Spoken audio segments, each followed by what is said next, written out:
Welcome back to another episode of the Startup Therapy Podcast. This is Ryan Rutan, joined as always by my friend, the founder and CEO of startups.com, Wil Schroter. Wil, we get to this point where we cash in life's chips and then we wonder, did we buy the right prize?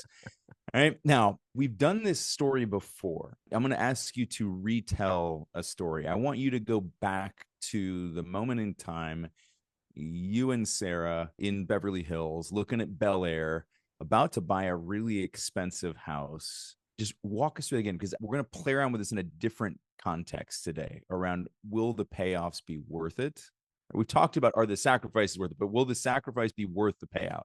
Today is what we're going to talk about. So I want you to take us back to that moment where you're wrestling with the thought that, like, I did all this stuff to get to this moment so that I could make this decision. And then luckily your wife stepped in.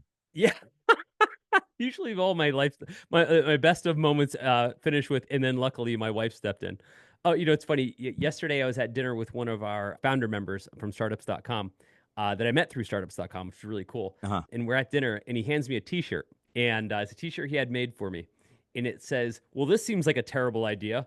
What time? That's the tagline to my life. Jesus. Yes, that's fantastic. Yeah, it was a really cool gift. And it's so appropriate for this. So we're going back a few years now. And right now I'm thinking that was 6 years ago. Yeah, I was thinking about this too, because that, until you said that, that felt like very recent history, but that was 6 years ago. So, okay, we're going back 6 years. My family and I had just moved a few years prior to that to Los Angeles. We ended up finding a house in Beverly Hills, and everyone's like, oh, that's so foo-foo, bougie guys going to Beverly Hills. It was like our last choice. It just happened to be where we found a house. But anyway, so we lived there for a few years. We quickly outgrew the house because it was tiny. And, my son Wil had just been born and we needed more room. So we go looking for another house. My daughter had started school in Beverly Hills. She loved it. And we wanted to stay in that school district. So we ended up finding a house that was like 10 minutes away, which, if you don't know your LA geography, Beverly Hills and Bel Air are just two tiny towns more or less adjacent to each other. That's where we found a house. And I say this, and it's not like big time it being Bel Air. Literally, dude, that just happens to be where we found a house. I wasn't trying to be the Fresh Prince of Bel Air. Right. So anyway. I mean, maybe. Yeah, I mean, it wouldn't have been the worst outcome. We get to the finish line with this house. We go through the negotiations and everything, and it's a big purchase. Right when we're on the goal line, Sarah and I had been on a quick vacation, like a weekend vacation, and we're sitting at dinner on vacation in Mexico. Sarah's like kind of sitting there going, this is probably a bad idea. Because, as you know, she's the conservative one. Everything for her is, this is a bad idea. And everything for me is, this seems like a terrible idea. What time? Right? What time? Yeah. So ready for I agree it's a bad idea, but we're going to do it. Yeah, exactly. Yeah, that's literally my job description. Here's what I told her. I said, if we balk on this, this is actually a big problem for me. And I said, you've got to understand, like, I've been working my entire life, sacrificing and risking nonstop. Yep. I can't begin to tell you how many sacrifices I made to get here. And she's been through many of them, so she's aware. Yep. Like, for the first 6 years of my career, I didn't see my family or celebrate a holiday. Like, I never came home for Christmas. I remember I went to other people's house for Christmas because my family was too far away to make the travel, and I had to be able to come back in time. And so those are pretty significant sacrifices that you don't get back. Yeah. You and I, Ryan, you and I talked about it, where, like, I don't remember college. I know I was there, but I just worked through college. I remember being in classrooms. I remember being in big office buildings and selling, enterprise level client stuff. I don't remember, like, I learned to play beer pong when I was like 30 in Cyprus. I've never been to Arrested Development. I've never hung out on the quad, so to speak. Like, college just happened to be an address that I had while I was working. Okay. I'm sure there's nonstop sacrifice. And then so many things that come with it, with building your own company and the sacrifice, the things that every single person listening to this inherently understands. Okay. So when you make all those sacrifices, we make them with the expectation that there will be a payout. Every time, I feel like it's a little promise that you make to yourself when you make that sacrifice, that it's okay because I'll pay it back later. It's okay because I'll get more later. But we don't actually know if that's true. We don't. We treat sacrifice like it's a savings account, right? But we never check the balance or the terms. Like, so when do I get to withdraw it? Never, right? It doesn't work that way. I think with that. Yeah, there's no interest. I said this before on the podcast. I'm going to say it again. there is no interest earned on happiness deferred or life deferred. It doesn't come back tenfold later just because you gave it up now. Sometimes it does, right? You might get a big payout at the end. You might, but it's not like a guarantee. There's no just automatic compounding. And this one isn't, this episode isn't so much, I think, about the sacrifice as it is for the payout. Let's assume the sacrifice was significant. The question in this episode is there a payout that could match the sacrifice? Sure. And I think there's an assumption that there is. So here's what happened to me in this case. So we're sitting there, and my whole thing was like, look, if I don't cash these chips in now, this was the moment. Like, there was clearly, this was the moment where it was going to be the biggest purchase of our lives. It was, you know, this beautiful house in Bel Air. Like, it was exactly what you dream of being able to do if you make those sacrifices, if you take those risks, right? So this was clearly the moment to me. It was something extraordinary that put the extraordinary sacrifice into some level of balance to the extent that we can quantify either. As soon as you said that, Ryan, I just thought of something else. It made me think about it. I got to say, up until that point, and not that I never thought about it. Oh, you know what it is? I never quantified the sacrifice before. The quantification, that's the challenge, right? If I started just brainstorming and I were to say, here are all the major things that I missed that I will never get back, my 20s, et cetera. If I was going to make that sacrifice, if I was going to make that investment, this is the time to pay it out. So then the question was it worth it? Right. And what Sarah ends up saying, she's like, it's not. She's like, this is a huge ripoff, right? You know, relative to what we're paying and what we're getting, it's ridiculous. And I was like, yeah, but if I don't cash my chips in, like, this is a huge problem for me. And she says to me, she says, you know what? The whole point of that wasn't that you have to cash your chips in now. It's that you had chips to cash in at all. Yeah. So you don't have to cash them in now. Find another way to cash them in. And based on that argument, we both agreed right there, fuck it, we're out. And we moved back to Columbus a week later. So, I mean, like, as quickly as we tried to get into that decision, we looked at it and we said, you know what? Different direction. And we bailed. And we moved back to Ohio. Yeah, and you know what? 6 years later, I have never heard you say, not a single time, a single thing about, oh, you know what? I miss our ability to do this, or I miss when I whatever, right? Like, I miss running past all 12 of Channing Tatum's abs on my morning jog, right? Or whatever the hell it was. Right? I haven't heard you say it not a once. I know. Well, I'm sure my wife does, but I feel very differently about his abs. I heard he's down to a 10-pack now, though. Yeah, exactly. But what was interesting for me is I was forced to confront whether or not the sacrifice that we all take on aligned with a payout. And I think what's interesting is that for many of us, the sacrifice comes natural, but we don't really always know how this payout's going to work, right? Sure. Ryan, when you look back and you look, actually, you know, let me ask you this. Recently, you just moved to Madrid. You guys just went to Valencia as a family. Was there a moment where you're like, this is extraordinary, right? Yeah, it does. Yeah. Holy cow, I'm here. Yeah. And then we're reflect here. on the sacrifice to get there. Yes. And you reflect on the sacrifice and you go, this was worth it. This feels in balance. I think there's something extremely important in all of that, which is that, like, I didn't buy Valencia. I just experienced it. Right. Because I think to some degree we do end up like aligning, because we don't define extraordinary well. Like, we had an extraordinary time in Valencia. It was amazing. A couple days at the beach, a couple days at the museums, like, really, really just had a great time with the family. But we don't clearly define extraordinary in a lot of cases. And then the default just becomes more, and more is never enough. And I think we get to this point where it's like, you know, big purchase equals big purpose, right? So this is, I have to do this in a one-off. I have to balance the scales. The scales of sacrifice are completely tipped to the floor. I got to do something to balance this out. I think that what I'm finding over time is that instead of looking for that singular payout, I'm treating it more like a line of equity, right? Where I can just constantly make daily withdrawals and just draw down and just enjoy and do the things.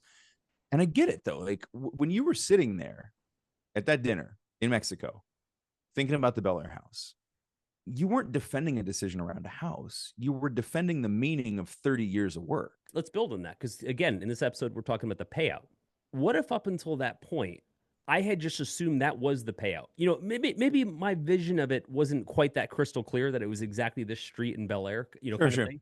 But that was a very visceral, like, feeling to be walking into this beautiful house in Bel Air and be able to say, I can afford this. Like, I came from a place where there's no way afford to rent out the driveway and get to a point where I'm like, okay, it's a lot of money, but I could make this happen. But then part of me was like, okay, I made all those sacrifices so I could be able to say that. But was this really what I had in mind? Was this Yeah. specifically it? And it Yeah. turned out, and again, this is we'll get to this later.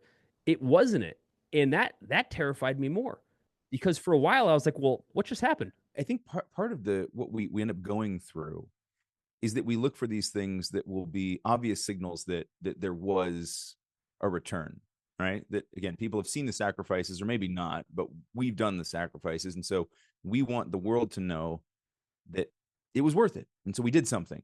And so I think oftentimes some of the decisions I've come close to making were like things that would have been a good signal to everybody else instead of what I wanted, right? That it was really geared towards like, this will be a good signal that I did well, right? This big purchase will signal that, yes, I did it to everybody else. But then I looked at it and went like, but do I actually care about that? Do I actually want that? And in your case, like, thank God you didn't buy that house, right? It's interesting to me because we all put in this sacrifice, right? Again, we all understand the sacrifice. What we never can quantify is what's the rate of pay for that sacrifice. Sure, Now, sure. the rate of pay is directly proportionate to what you think your payout's going to be. Okay. Yeah. So in other words, if it's like, I'm going to sacrifice, you know, a crazy amount of time so I can buy a $10 million house in Bel Air, then there's some rate of pay of sacrifice that aligns there. But if you have no idea what that outcome is, you then also have Right. no idea what your rate of pay is. And I'm not saying it has Correct. to be that proportionate, but I'm saying when you have no outcome, right? You like, or it's just too amorphous. Like you can't define the outcome. You're like, I just want things to be better. You're screwed because then your rate of pay could be literally anything. And the example I use is like, imagine you've got your first job, right? And you know, whatever your crappy first job is, you're bagging groceries, you're, you know, mowing lawns, you know, shoveling driveways, whatever. And after your first 2 weeks, your boss comes to you and says, thanks for everything. Here's 28 cents. And you're like, what the hell? I just worked nonstop. I sweated like crazy for 2 weeks, and that was my rate of pay. That's essentially what happens when you don't have a payout that aligns with the sacrifice. So I was going to say, like, I think that's the challenge around having those vague goals. And I think the other thing that ends up doing that is that we make the sacrifices across such a long period of time. Yeah. And most of them are absolutely meaningful, but they're very justifiable in a moment. Yeah. Because that does get paid out, right? Those are absolutely paid day by day by day by day by day. You don't write a big sacrifice check at the beginning and then earn the payout. You pay as you go consistently. And again, when you got that big blurry goal out there, and like let's dig into this for a second, because like what's the most common like vague or blurry goal that you hear? Freedom, impact, time. Like, what are you hearing from other founders? Well, okay, you know, it's funny you say, because as you were talking, I was like, you were talking about what your payout was, you know, throughout this, and I was thinking your payout, your being a lot of people's, mine included, was the freedom to go to Valencia, was the freedom, all of which you've earned, right? You know, which is the point of the sacrifice, the freedom to do a job that you enjoy, you know, versus having to take a job that you hate. All of these things are incredible payouts. They don't all involve a giant house, right, or a private jet, but they are incredible payouts. Peace of mind, pride of work. I mean, there's a really long list of somewhat intangibles, but take them away, there's no value to it, right? In other words, it's so important. For me, I always used to say the same thing. If you paid me 10 times more than I make right now, but you say the only caveat is you now have a boss, not interested. There's literally nothing I could buy, not because I'm so wealthy, I'm not, but there's nothing you could buy for 10 times more for me that would outweigh having to answer to someone. It's kind of just that simple. I value that freedom as a tremendous part of the sacrifice in the payout. Yeah. I think that once you understand how to use it, it's one of those when I hear that, and I get it. I totally understand it. But I think that there's a challenge around some of those as well, because when the goal is amorphous, then again, like you don't know what your rate of pay is, right? If you're saying like, I'll get paid, but you don't know how much, or freedom of what sort, right? And with what are the restrictions? So I think it's super important to just have some kind of a goal in mind, or maybe not, right? And maybe that is the other side. It's like, because I think if you had picked, because we see that happen too, right? And we've done an entire episode on like play testing some of your dreams, right? Which you did in LA, which I did in Florida, and we come to find out like retirement's definitely not what we're aiming for. right? That isn't a goal that we actually wanted. And so I think there's an interesting danger around like the clear definition of the goal can also lead to its own level of disappointment, because if you thought the only thing you had in mind was like, I need that house, and if I don't get that house, then it doesn't work, and then you get to that point and then you decide, actually I don't want to need that house. Did you feel like you were in a vacuum at that point for a minute? Huge. Okay, so let's talk about that. It fucked Yeah, me up for a while. I'll bet. Um, because I I mean, didn't I have, remember. yeah. I didn't have a, like, once you took that finish line or that trophy, or however you want to Uh-huh. attack it, off the table, I was like, I can't one up that. Right. In other words, if that's not what I'm looking for, then what the hell just happened? And I wasn't like, oh, that's cool, I'll just go on a cool vacation, and that'll be, it was all worth it. Yeah, It yeah. was the first time where I had to really second guess whether this was all worth it. When you don't have shit, you can always say, when I get said stuff that I don't have, that it will fix current problem, whatever Yeah, your yeah. current problem is. I mean, it is the bane of every marriage. It's, well, when we just fix this one thing, Uh-huh. right? Usually it's money, then marriage will be great, right? It Yep. almost never works, right? Had this conversation with the founder today, not about marriage, but just about like the desire for an exit, and saying that like, oh, well, once I don't have the stress of this business, then life will be better. And like, remember that like you're creating a lot of this stress within the business. And so if Yeah, you think that right. you won't somehow find a way to create similar stress in your regular life when you no longer have the business, probably misleading yourself. You know, Ryan, as you know, like every year in December, I take the month off, and I Yeah.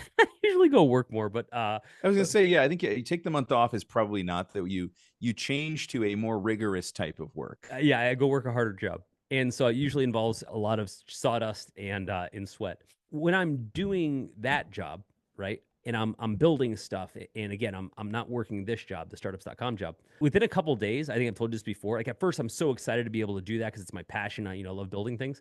But after a few days, I'm like, dude, this is really hard work, and I'm not against hard work, but I'm like, but if I had to do this for the rest of my life, this would not be fun. Right? This would not be fun. And so usually by the time that month elapses, which is my version of a vacation, I can't wait to get back to startups.com and I have so much more appreciation for my job. But I say that to say it helps me quantify the value of this job, the value of this sacrifice, because I get to step away from it for a while, and then kind of see it for the first time, and then kind of come back to it and like, oh damn, this was totally worth it. Right. Which, I mean, just being able to step away from it is one of the payouts from the sacrifice, right? The fact that you built a business you can step away from for a minute. But I want to talk about fearing the goal a little bit, because I think that's fascinating to me, because I've dealt with it quite a bit, and I certainly see it with Yep. other founders. Fearing the goal, the way I would define it looks something like this. It either means you never really defined the goal. So, Mm-hmm. and maybe subconsciously you didn't really define what your end game goals were because you were afraid of what they might be, either Yep. too small, too big, whatever. Or the other side of it is you named something, Bel Air House, that when it Yeah. came to fruition wound up being a bust. That's even more terrifying because you were so sure that was it. And then you got there. It's just what you said about the founder with the exit. Every founder thinks the exit's the answer, right? Yep. Once I get exit, everything gets better. Everything will be different. And Everything then will they be always better, become not just depressed different. after having done it because they lost their sense of purpose. They, you name it, the list goes. Whole episodes dedicated to Yeah. the after effect. And I guess what I'm saying there is, what's interesting to me about folks with a lack of defined goals is they have no way to calibrate the sacrifice. For example, if your ultimate goal, Ryan, was to just go to Madrid, forget all the job benefits, right, or what we do and our freedom and stuff like that, just to get there, there'd be a million paths that you could go on that wouldn't require any sacrifice. You could literally just get a job in Madrid and accomplish that goal. But your goals aren't that subtle, right? Or specific in this case. They're broader. You not Yep. just want to be there, you want to have the freedom, you want to have enough cash to be able to do the things you want to do. You're not living in a hovel. There's a lot more to it. And those things require sacrifice, right? And Yep. execution, all those things. And I think about that and I'm like, if you don't know exactly what those things are, though, like all of those things that are important to you, then you're in many cases going to over sacrifice. You're going to like invest too much for shit you don't need. For stuff you don't need. Yeah. Or invest the wrong way, right? You're gonna push towards things that you didn't absolutely need, and forego others that you would have enjoyed. Yeah, I feel like in the founder space that ambiguity is ambition's comfort food, right? The idea that if we keep the goals Love that. I love that. amorphous, that we can just sort of like just keep going, keep it like we can just keep feeding the beast that we know how to feed, without really having to answer these questions and face the fear of the payout, the what if, right? Like, right? Because with a fuzzy goal, we can't be disappointed. The challenge comes, right, to your point, like you didn't know exactly which house, but you sort of thought there was some version of this thing that you wanted to do, and so you couldn't be disappointed. But then when you get there and you realize now it does come time for this very specific moment, like leading up Yeah. to it, it was just like, I'll just Yep. chase, I'll chase, I'll chase, right? Feed the ambition, feed the ambition, feed the ambition. When it comes time to eat that meal and you just go, I actually don't want this. We also can't be satisfied. So I think that's the real danger around giving into the fear of some level of definition, is that, right? We can't be disappointed by a fuzzy goal, but we also can't be satisfied by it. But stick with that. That's why when we say founders selling their company, getting the exit, which everybody thinks Yep. is the goal, they get it and then they're pissed off about it. And again, just for folks that weren't familiar with the episodes we've done about this, the high level version is we sell our company and we lose our purpose. And we realize at that moment how much our purpose was worthwhile to us, and then it's too late. Our purpose being what we were building in that company, our relationships with people, how we were getting up in the morning, we knew exactly what to do, et cetera. When you overnight strip all that away, and you're like, but it doesn't matter because now I don't have to worry because I have money. And now you have no reason to go, you have no purpose in many cases. And people be like, oh, well, I'll have purpose. I'll do charity. I'll do this. I'll work out a lot. I'll be like, dude, try it. Let me know There'll how be it high goes. quality problems. Yeah, right? yeah. It's a problem. And you'll be talking to your therapist about it. My point is, it's one of those cases where when we defined that goal, that I want exit, so I have money, so I have options, totally get that part. Yeah. Then what? What comes after that goal? No one thinks about what comes after that goal. It's because we're working so hard just to get there, right? We don't plan that far ahead. But what happens is when we don't plan any further than that goal, we never play out that exercise. We never say, I want to get to an exit. Okay, cool. And we talk to founders about this all the time. Awesome. If that's what you want, great. But let's talk about what's going to happen after that exit and make sure that those things are actually what you want. And then once we start chipping away at them, they're like, huh, I really would have nothing to do. You could always say, I'll start another company, which is what everybody does for this exact reason.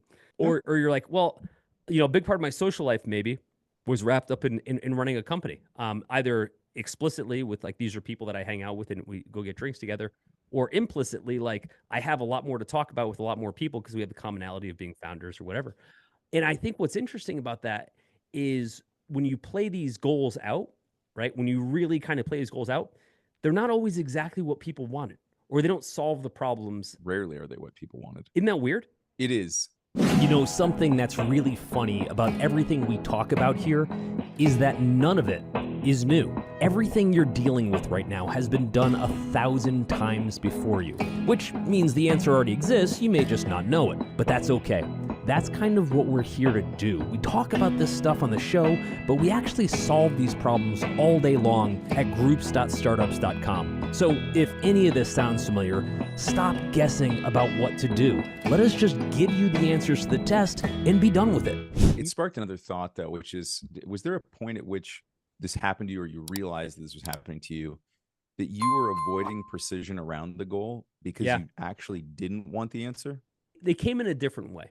And this happened maybe, Ryan, maybe in the last year or so. I think maybe in the last year or so. For the first time in my life, I realized there's things I don't want. And I don't want that to sound like this privileged first world problem, because it was really disappointing. Decided I didn't need the third Bentley. Yeah, exactly, right? I had so much. No, nothing like that. A big part of what drove my ambition was not having shit. A big part of that need was because I didn't have it, right? And I've said this before. I said, the value of anything is the fact that you don't have it. But once you do, it drops value, exponentially. Yes. And so immediately. I say that to say, for the first time in my life, all those big honking goals that I had just started to be like, I actually don't want those things. I want the idea of one. I'll give an example. Right. I do not want a yacht, right? Now, most people are like, oh, well, how could you not want a yacht? Or like, who cares? That's ridiculous. I don't give a shit. What I'm saying is like, I actually don't enjoy boats whatsoever. And I'm not like anti-boat, right? If you've got a boat, let's get on it. 4 times, as I recall. But I have no interest whatsoever in being yacht guy. I respect somebody else for being yacht guy. I don't want to be yacht guy, right?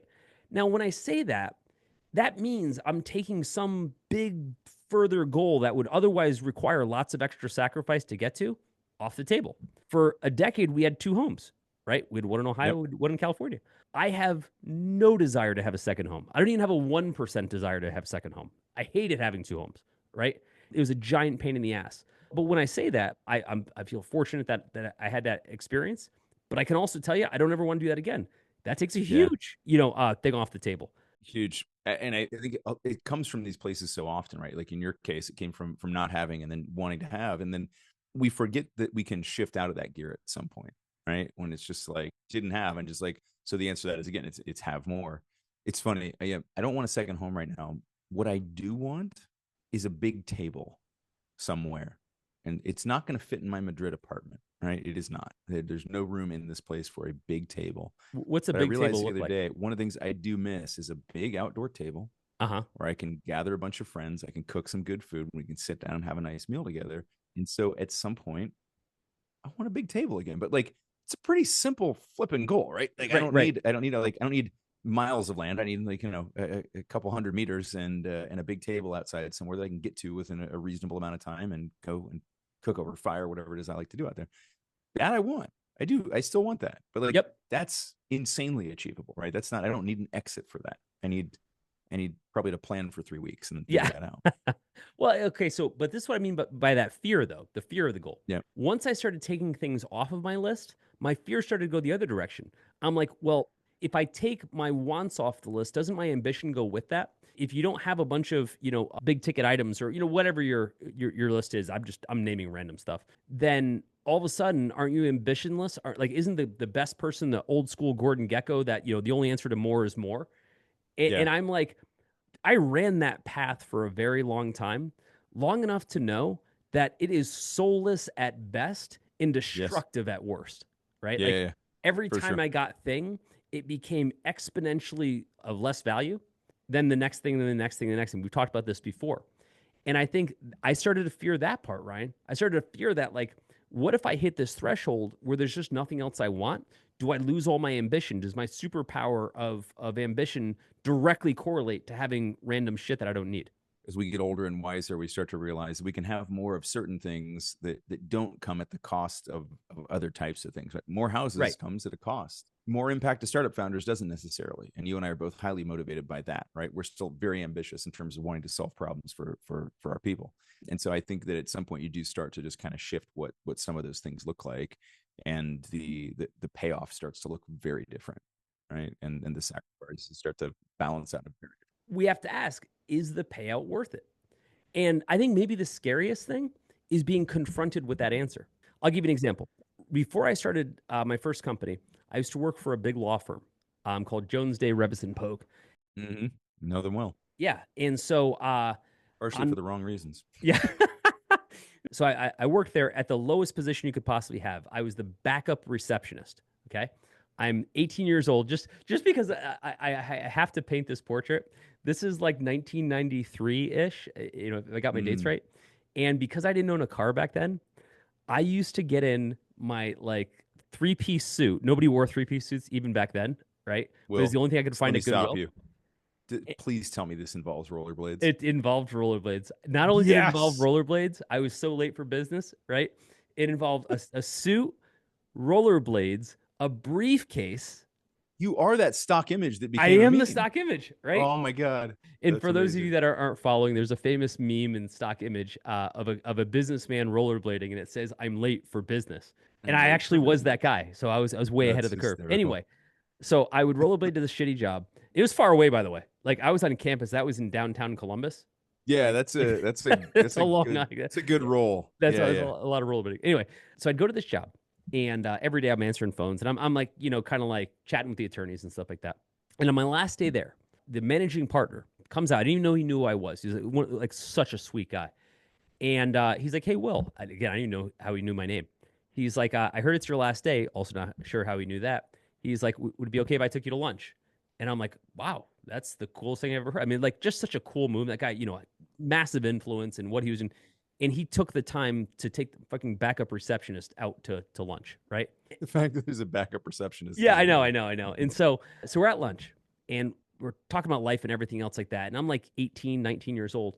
And I said to him, I said, hey, I have to ask you, like, you were at the top of this food chain. Was it worth it? Which in retrospect was like a pretty deep question to ask this guy, Yeah. right? Who I don't Yeah. even know, right? But you know me, like Right. I just go all the way on all these questions. And he paused and he was like, not really. And I thought that was like this incredibly honest Right. answer, right? Great answer. And he Right? Like, says, honest answer. here's what he said to me. He said, Will, when I go to Best Buy, I can now buy any TV I want. And I thought that was such a specific thing to say. Right? Yeah, right. This is also 1992.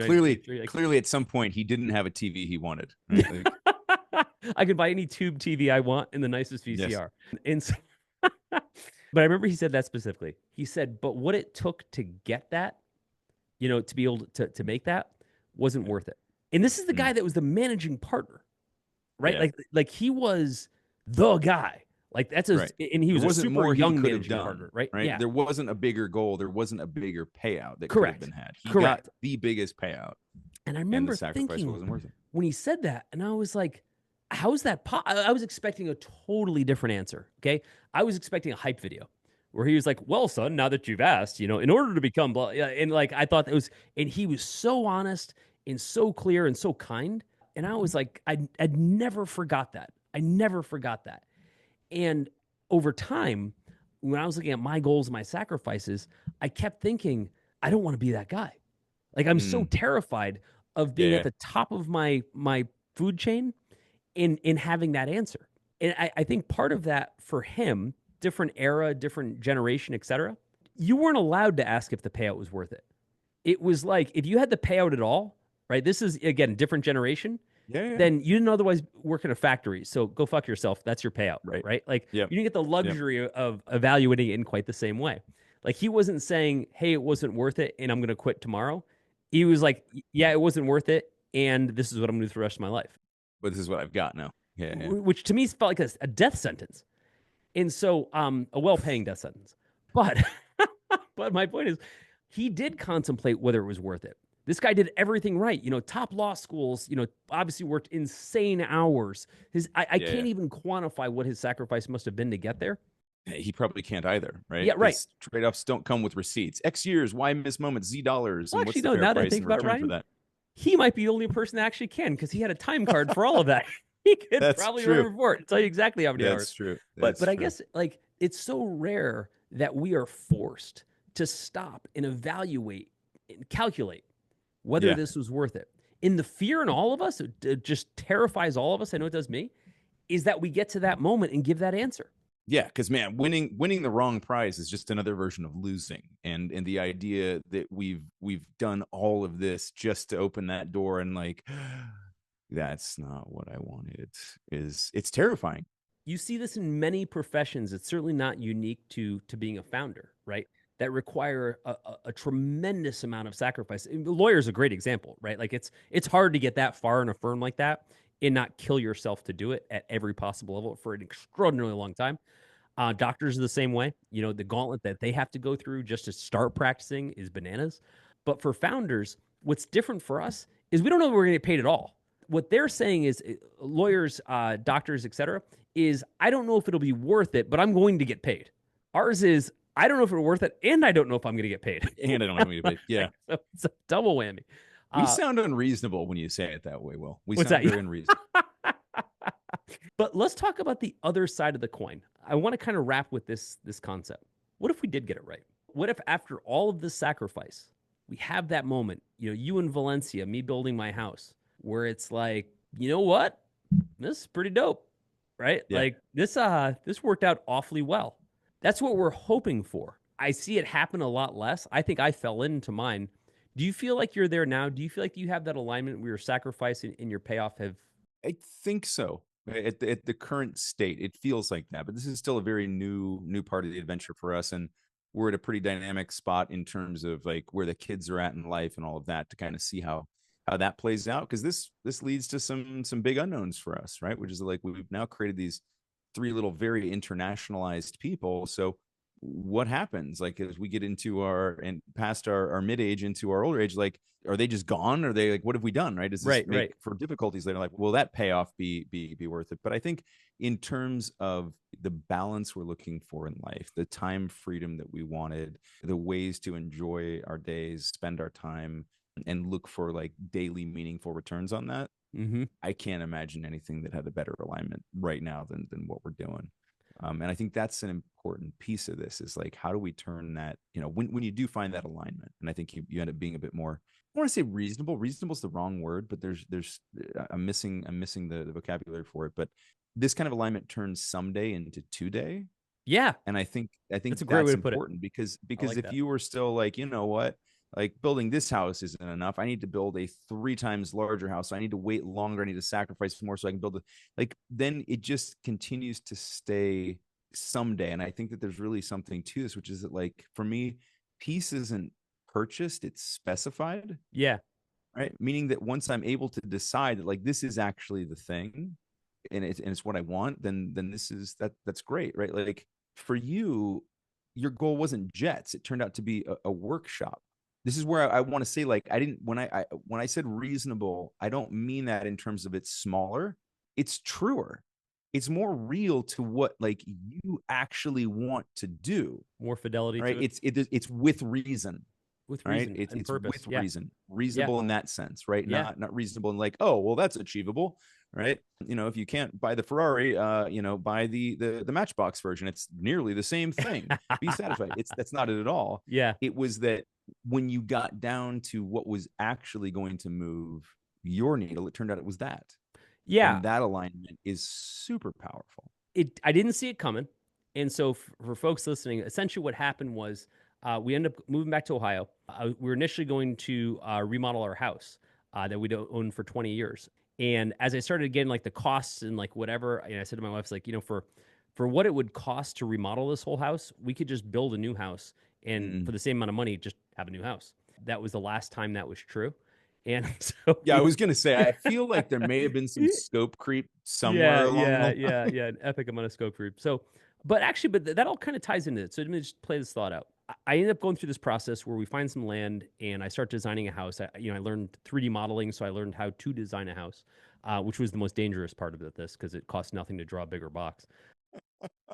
It's building the bigger box that It costs also more. takes some time to realize how big those boxes are in real life compared to what they felt like in the 3D model. I've Isn't I've that funny? Like experienced some when of I that with showed you you. the 3D model like 4 years ago, and I was Yeah. like, "Hey Ryan, I really want to build this thing," and then when you walked through it, and you Yeah. were like, "Damn, I'm in your 3D model." Like it was, I'm in the 3D model. Like I literally like there was like I knew which way to turn when we walked from the living room to head like towards the workshop. I was like, I know exactly where we're going. you I've know what it I've is? done this. You've been through this first person shooter before. I had an Xbox controller in my hand and I was navigating your home with that. So it did feel weird to have to use my feet, but I'll get over Yeah. that. There's this is the most bizarre aside, but maybe you'll appreciate this. In the game Fallout, for the gamers Uh-huh. of you out there, right? One of the Fallout series takes you to a resort called Greenbrier, and I think it's the open world Fallout, if I'm not mistaken, right? But they Greenbrier is a resort in West Virginia. I've been to the real Greenbrier. I have not been to the Fallout version, but now I'm super excited because there is a nuclear shelter there. That's why Yeah, it's there. there is, right? And so in the game, they turn Greenbrier into like it doesn't matter. But point is, when I went to Greenbrier for the first time, I actually knew where everything was because I had played the game. Right? It was bizarre. I mean, it wasn't one for Oh, it's one, but so it was funny. pretty close. Anyway, huge tangent. But you're welcome, Fallout fans. So we get to the point where, like, I'm kind of like designing this house, or whatever, and something really interesting happens. I start to realize that this is what I wanted. It wasn't, here's what it is. I didn't want to buy a house. I wanted to create a house. Yeah, I wanted to create totally different. something where every single thing had my fingerprint on it. I wanted to design every square inch of the house myself. I wanted to pick out every last thing from like the timber grade of wood we're going to use to the quality of hinge we're going to use, right? Every Yeah, yeah. single thing. Every But I single also thing. wanted to build it with my hands. Right. And so about a year ago, give or take, I'm driving to the job site. It's freezing outside, right? We're in Ohio. It's like it couldn't have been more than like 15 degrees outside.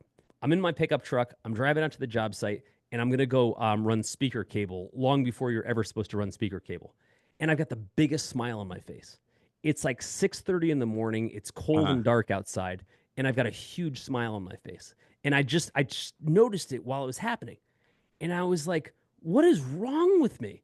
I'm like, Yeah. any rational person on a Saturday at 6:30 in the morning, at the very least, would be Yeah. sleeping. But the Oh, last man. thing they would be doing is racing to a construction site to go put speaker cable up when there's not even a roof on the house yet. But I realized this is what I've always wanted to do. So what do you want to do? Right? Like that's, Yeah. I'll never forget. I'm sitting in the cab of my truck by myself and I'm like freezing. And I'm thinking to myself, this is insane.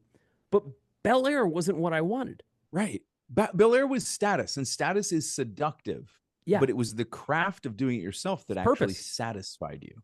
It's such an amazing finding. It's been this amazing journey for me. And, you know, if for those of you that know me and have had to listen to me drone on about this thing for the last couple of years, thank you for your service. But like, I finally found something that was worthy of the sacrifice. This gave me some funding to do what I wanted. It gave me the freedom to do what I wanted. There's just everything finally paid off in a way that for the first time in my life, I actually felt like it was a full payout. Like I was fully aligned with my sacrifice.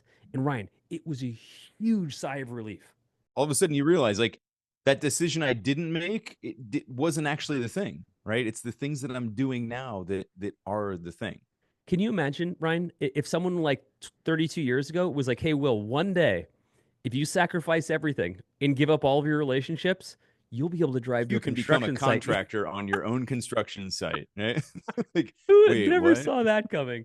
But man, like, you know, I'm an obsessive carpenter. So like I got to build everything I've ever wanted to build with, like, when I say no limits, that's not entirely true. There's always limits, but like reasonable limits. I get to do really extraordinary things. And I wouldn't, there's no way I would have been able to do this on another path. So it's very clear that this was like a singular outcome. But when I'm out there, like I was out there, you know, I told you this morning at 6 a.m, I'm putting speakers in the ceilings that actually do exist now. And I'm like, I'm covered in drywall. You know, I'm covered in sawdust. I'm sweating like crazy because in this case, it's like 90 degrees outside. And I'm like, I'm so happy. I'm so incredibly happy because I find something that aligns with the sacrifice, that feels like, damn, this is what it was for. No, it's, you know, when we stop optimizing scale and we start optimizing for savor, something really special happens, man. Like we don't need more. We need maybe fewer, but certainly like deeper and better experiences. And I think that like that absolutely does come with experience and time, but it also, of course, you had to create the opportunity. It comes from sacrifice. Sacrifice creates the conditions for it. And now you're out there, you're building again with meaning, which of course there's a very strong metaphor here between the house and another startup. So it doesn't go unnoticed. However, it aligned well though. And so here's what I would say. I would say for founders out there that are kind of wrestling with this, and we're all wrestling with it at some level. There's no version where you can go through this startup thing and have never wonder whether the sacrifice is going to be worth it. Or in many cases know exactly what the end game is. And if you think you do, awesome. Often when you get there, it's not what you thought it was, and that's okay. It's part of the journey. But here's what I would say. If you're going to make this sacrifice, commit to something that you feel, that you can see in touch and taste and feel that if I can get this, it's going to be worth it. But the most important part of that is why and what happens after that. Once I get that, then what happens? You know, when I wake up the next day and I bought the thing or I've done the thing, whatever, when I wake up the next day, what is demonstrably better? Because for all of us, if we can't define that next thing, if we can't figure out what the rate of pay is going to be for our sacrifice, then none of it is ever worth it. And that is the worst feeling about taking everything you care about and put it into essentially nothing. So take that focus, take that drive, take that sacrifice, and make sure when it's time to cash all those chips in, that you cash them out big and you're smiling like we are because you've got that perfect alignment. Overthinking your startup because you're going it alone? You don't have to, and honestly, you shouldn't, because instead, you can learn directly from peers who've been in your shoes. Connect with bootstrapped founders and the advisors helping them win in the Startups.com community. Check out the Startups.com community at www.startups.com to see if it's for you. Could be just the thing you need. I hope to see you inside.